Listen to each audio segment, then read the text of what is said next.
જામનગરના જશાપર ગામે એનએસએસ કેમ્પનું સમાપન થયું. કાલાવડની કપુરિયા કોલેજ દ્વારા એનએસએસ સાપ્તાહિક કેમ્પનું આયોજન થયું હતું.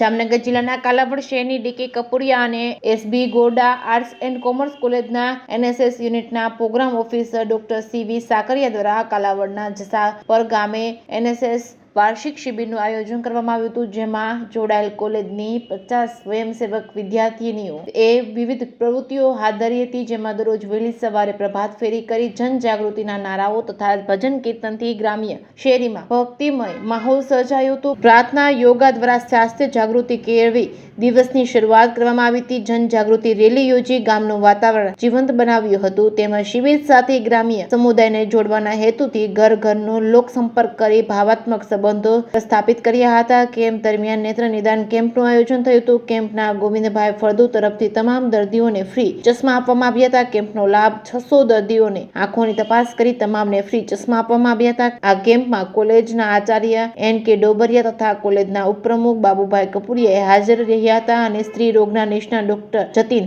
અજડિયા દ્વારા જામનગરના સ્ત્રી રોગના તકેદારી અને ઉપચાર વિષયક સેમિનારમાં વિદ્યાર્થીનીઓ ઉપરાંત 50 ગ્રામ્ય મહિલાઓએ ભાગ લીધો હતો. NCGV હોસ્પિટલ રાજકોટના સહયોગથી કાર્ડિયોલોજિસ્ટ નિષ્ણાત દ્વારા સ્વયંસેવક બહેનોને CPR તાલીમ, જેમાં હાર્ટ એટેક દરમિયાન પ્રાથમિક સારવાર કેવી રીતે કરી શકાય તેનો ડેમો દ્વારા તાલીમ આપવામાં આવી હતી, જેમાં ગ્રામ્ય સમુદાય પણ જોડાયો હતો. સ્વચ્છતા હી સેવા અભિયાન અંતર્ગત દરરોજ કેમ્પસ સફાઈ ઉપરાંત સુપ્રસિદ્ધ પ્રગટેશ્વર મહાદેવના દર્શન કરી મંદિર અને કેમ્પની સફાઈ કરી હતી. સાથે સુર સાગડા ધાર્મિક અને પ્રાકૃતિક સ્થળની મુલાકાત કરી હતી. પ્રાકૃતિક ખેતીની જાણકારી અર્થે ગામના ખેડૂતોનો સહકાર લઈ ખેતીનું નિદર્શન યોજી કૃષિ પાકોની જાણકારી આપવામાં આવી હતી. ખરીફ પાકોની જાણકારી અંગે ખેડૂતો સાથે કૃષિ મુલાકાતનું ખેતર પર આયોજન કર્યું હતું.